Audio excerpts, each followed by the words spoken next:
नमस्कार प्यारे विद्यार्थियों, स्वागत है क्लास में आप सभी का। आज हम फिनॉल के केमिकल प्रॉपर्टीज़ पढ़ने वाले हैं, जिसमें हम टाइप 2 पढ़ेंगे। टाइप 1 हमने पिछले क्लास में पढ़ा था।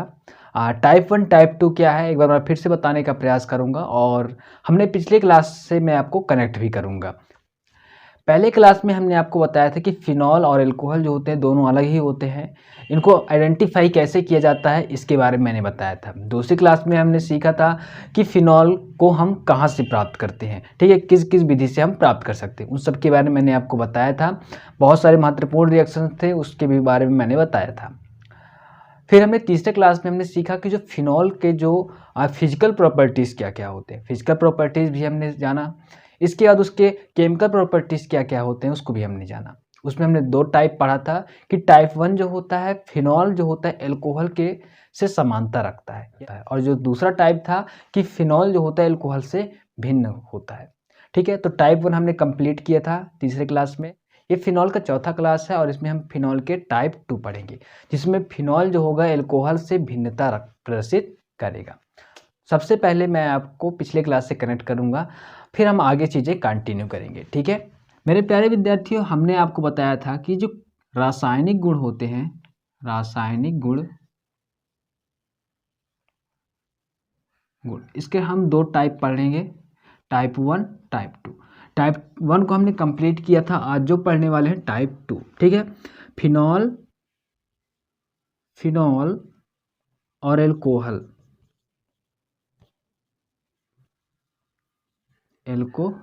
ठीक है, जब समानता प्रदर्शित करता है, यानी कि फिनॉल की जैसे ही व्यवहार करता है समानता, तो टाइप 1 हो जाता है। और टाइप 2 कब होता है? जब भिन्नता प्रेजेंट करता है। ठीक है, भिन्नता रखता है।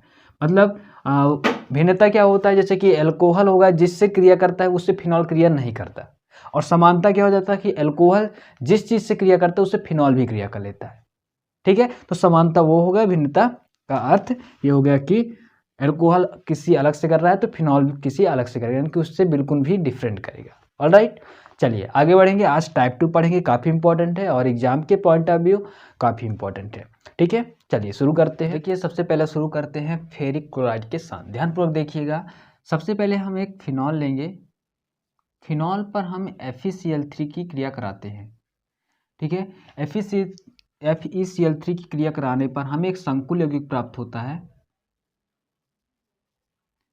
यह संकुल यौगिक जो होता है बैगनी रंग का होता है। ठीक है, और बैगनी रंग का इसलिए होता है क्योंकि ये संकुल यौगिक बनने का ये रंग प्रदर्शित करता है। ठीक है, यहाँ पास 3HCl निकलेगा और 3H धनायन के रूप में निकलेगा।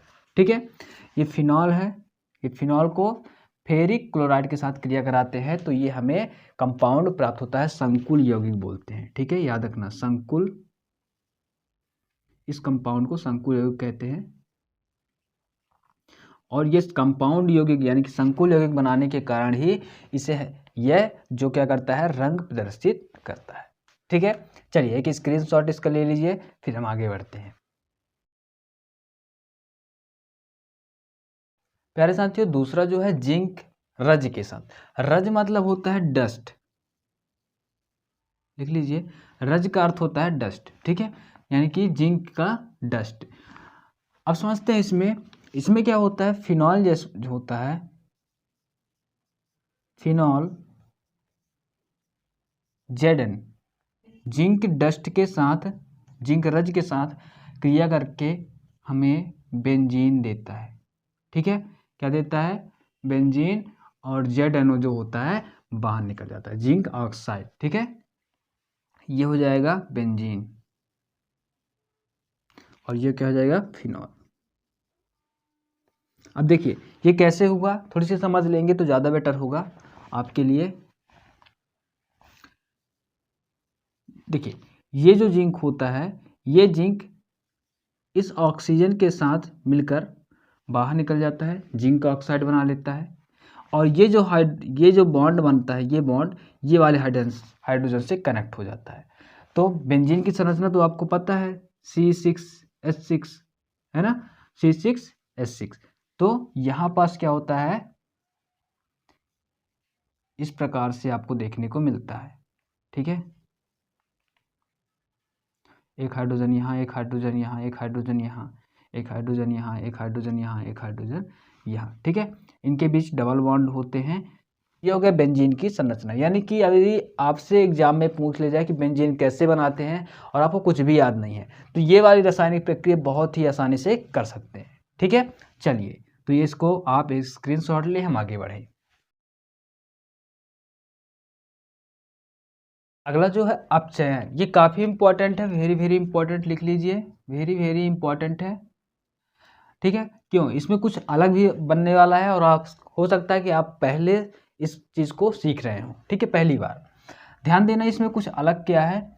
इसमें आपको जो बताने वाला हूँ मैं, ये प्रक्रिया 200 डिग्री सेंटीग्रेड ताप पर होगा, निकेल की उपस्थिति में होगा, ठीक है। लेकिन इसमें जो बनने वाला है फिनॉल, जो बनाने वाला है वो है साइक्लोहेक्सेनॉल। ये क्या होता है? साइक्लोहेक्सेनॉल। इस चीज़ को लिख लीजिए, ठीक है, हेक्सेनॉल। ये क्या है? अभी सब कुछ प्रक्रिया पता चल जाएगा, ठीक है। देखिए, जैसे कि ये फिनॉल है डियर, ये सबको पता है, और यहाँ पास हम हाइड्रोजन लेते हैं। क्या लेते हैं? हाइड्रोजन। ध्यान देना, यहाँ पास हाइड्रोजन मैंने कितने लिखा है, तो आप कहेंगे 6 हाइड्रोजन, क्योंकि 3 दूना 6। आपको कहीं कहीं इस प्रकार से देखने को मिल जाएगा या इस प्रकार से, ठीक है। तो घबराया मत करें, कुछ चीज़ें होती हैं जिसको हम सिंगल फॉर्म में नहीं लिखते हैं, जैसे कि हाइड्रोजन हो गया, हाइड्रोजन को हमेशा H2 में लिखते हैं, सल्फर को S8 लिखते हैं, ठीक है, ऑक्सीजन को O2 लिखते हैं, ठीक है। इस प्रकार फास्फोरस को P4 के रूप में लिखते हैं, जिनको हम सिंगल नहीं लिख सकते, और भी है, लेकिन आप इतना ही जाने सफिशियंट है। तो याद रखना, हाइड्रोजन जब भी लिखना तो H2 लिखना, ठीक है। सल्फर लिखना तो S8 के रूप में लिखना, ऑक्सीजन O2 के रूप में, और फास्फोरस P4 के रूप में। ऑल राइट, चलिए, छोटी सी जानकारी थी, बहुत इंपॉर्टेंट है, ठीक है। ऐसे छोटी छोटी जानकारी आपको हम बताते रहेंगे। अब समझना, इसको मैं निकेल की उपस्थिति में 200 डिग्री सेंटीग्रेड ताप पर गर्म करते हैं। तो गर्म करने पर क्या होता है? ये बनाता है तो ये बनाएगा साइक्लो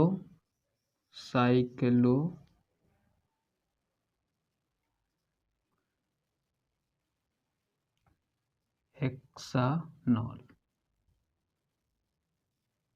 अब ध्यान देना, तो यहाँ पास हमने फिनॉल लिया, फिनॉल को H2 के साथ क्रिया कराते हैं, निकेल को उपस्थित साइक्लोहेक्सेनॉल बनाता है। अब ये साइक्लोहेक्सेनॉल क्या है, इसके बारे में थोड़ी सी मैं जानकारी देना चाहता हूँ, लेकिन सबसे पहले आप इसका स्क्रीनशॉट लीजिए, फिर हम इसको थोड़ी डिटेल से समझते हैं। अब मैं आपको थोड़ी सी साइक्लोहेक्सेनॉल के बारे में बताना चाहता हूँ। अब यदि मुझे आप ये बताइए, यदि मैं इसको इस प्रकार से लिखूँ, तो आप क्या डिसाइड कर सकते हैं कि ये और ये क्या चीज़ है? क्या ये दोनों अलग अलग हैं या सेम हैं? ठीक है, कमेंट सेक्शन पर ज़रूर अपना जवाब दीजिएगा, मैं सभी के कमेंट पढ़ता हूँ, ठीक है। तो आप मुझे बताइए कि यह और इसमें क्या अंतर है। तो समझिए, ये क्या है डियर? ये साइक्लोहेक्सेनॉल और फिनॉल, ये क्या है? फिनॉल है। बहुत ही महत्वपूर्ण चीज़ बता रहा हूँ, ध्यान से सुनना, या अगर इसको समझ गए ना तो बहुत सारा चीज़ आप समझ जाएंगे। समझना, ये फिनॉल कैसे बनता है और साइक्लोहेक्सेनॉल, इन दोनों में डिफरेंट क्या है? क्या डिफरेंट है? आप देखेंगे कि इसमें, इस बेंजीन की संरचना में हमने बीच में एक छोटा सा रिंग बनाया हुआ है, एक छोटा सा गोला बनाया हुआ है, लेकिन क्या इसमें है? ना। और इसमें बनाना भी नहीं है, इसमें बनाना भी नहीं है, ठीक है। इसको थोड़ी सी मैं और करता हूँ, यदि हम इसको इस प्रकार से लिख दें, क्योंकि हम रिंग जैसे हम इस प्रकार ना लिख के हम इसमें बीच में इस प्रकार लिख देते हैं, ठीक है, इस प्रकार लिख दें या फिर आप इस प्रकार से बना दीजिए, ठीक है, दोनों बात एक ही है। अब समझना, यहाँ पास हम यह नहीं कर सकते, यहाँ पास हम गोला बना दिए थे, यहाँ बॉन्ड लगा दे तो ये फिनॉल बन जाता है, लेकिन इसमें नहीं होता है। थोड़ी सी मैं और डिटेल कर लूँगा, जो पिक्चर है बिल्कुल क्लियर हो, ठीक है। मैं नहीं चाहता कि कोई कंफ्यूजन आपको रह जाए। ये फिनॉल है डियर, हर एक बात को समझना। और ये साइक्लोहेक्सेनॉल है। इन दोनों में फ़र्क समझते हैं। मैं इसको थोड़ी सी विस्तार करूँगा। एक कार्बन ये हो जाएगा, दूसरा, तीसरा, चौथा, पाँचवा, छठवां, ठीक है। और एक हाइड्रोजन ये, एक हाइड्रोजन ये, एक हाइड्रोजन ये, एक हाइड्रोजन ये, एक हाइड्रोजन ये। दोनों का जो संरचना सूत्र होता है, सूत्र जो मैं बोल रहा हूँ बिल्कुल डिफरेंट होता है। कैसे होता है? देखिए, यहाँ पास हमने देखा ये फिनॉल का है, तो इसमें यदि हम देखें ये इस प्रकार से बनता है, ठीक है, देख पा रहे हैं, जैसा कि हमने आपको पहले बताया था। अब मैं साइक्लोहेक्सेनॉल का बताता हूँ।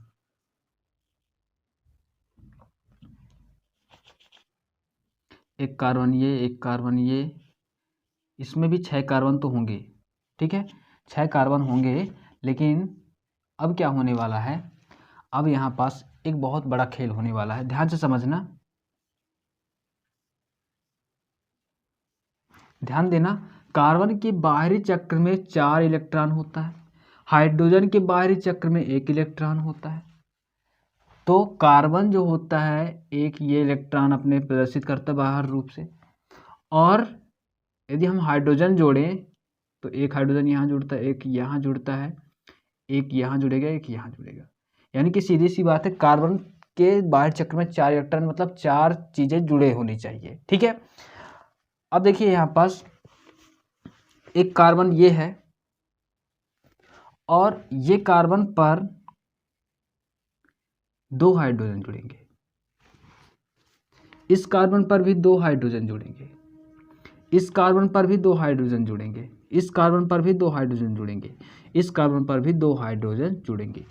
अब जब 2 हाइड्रोजन सभी में जुड़ गए तो कार्बन को हम देखते हैं 1 2 3 4, खत्म।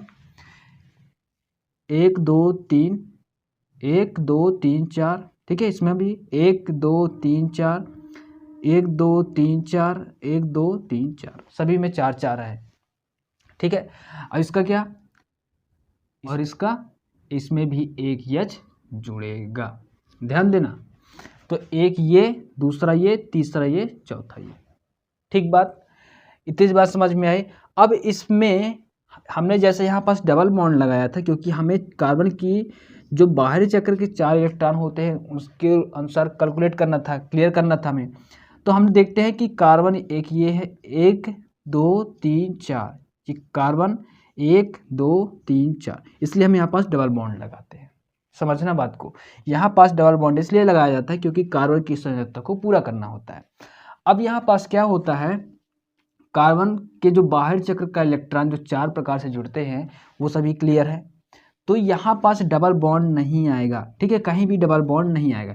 यानी कि अंदर जो चीज़ है वो क्या रहेगा, बिल्कुल ब्लैंक रहेगा। यहाँ पास बिल्कुल भी ब्लैंक रहेगा, यानी कि हम यहाँ पास डबल बॉन्ड नहीं लगाएंगे, ना ही हम रिंग रखेंगे।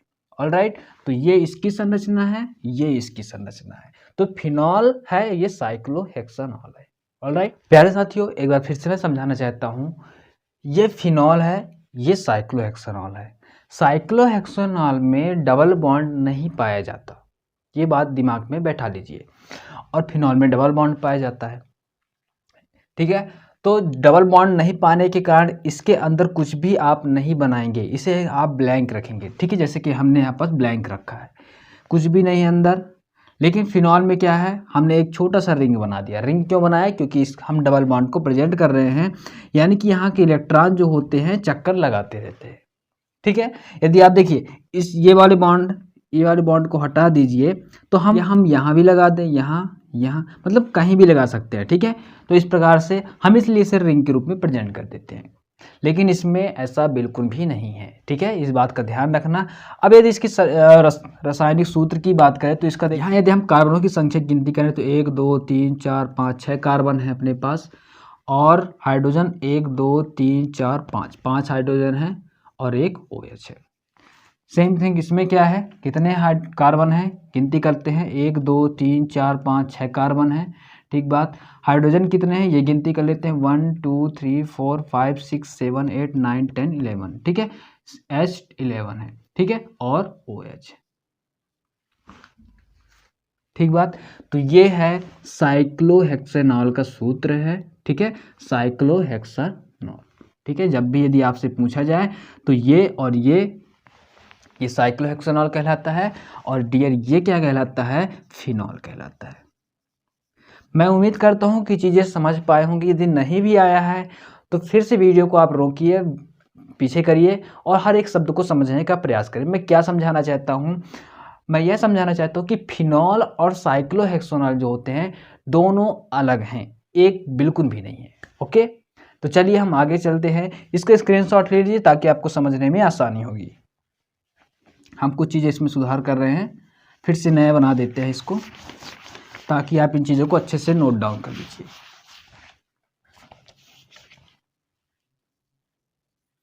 ये फिनॉल है डियर, ये फिनॉल है।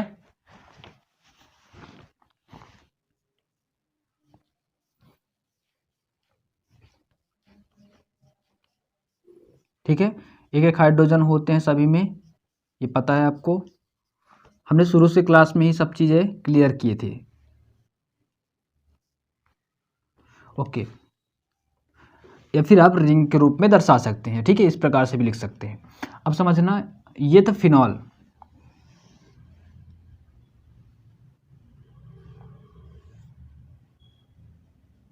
साइक्लोहेक्सेनॉल क्या होगा, साइक्लोहेक्सेनॉल ये OH, ठीक है, नॉल इसलिए आ रहा है OH है, ये भी बात ध्यान रखना।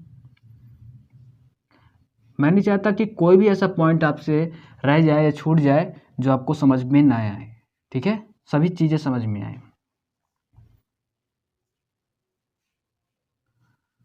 अब क्या करना है, सभी में दो दो हाइड्रोजन जोड़ दीजिए। इसीलिए यदि आपने देखा होगा, अभी हम सूत्र पढ़ रहे थे अब चयन में, तो क्या हो रहा था कि हमने 6 हाइड्रोजन लिए थे, 6 हाइड्रोजन एक्स्ट्रा लिए थे। फिनॉल में तो है जो हाइड्रोजन है, तो ये जब डबल बॉन्ड हटते हैं तो इसमें कार्बन जो होता है एक एक बॉन्ड अलग से कार्बन से साथ जुड़ जाता है।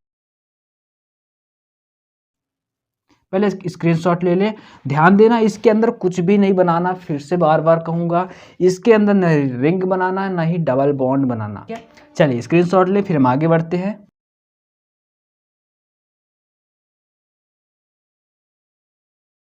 मैं उम्मीद करता हूँ कि आपको चीज़ें समझ में आई होंगी। मिलते हैं अगले क्लास में, तब तक के लिए फ्रेंड्स, जय हिंद।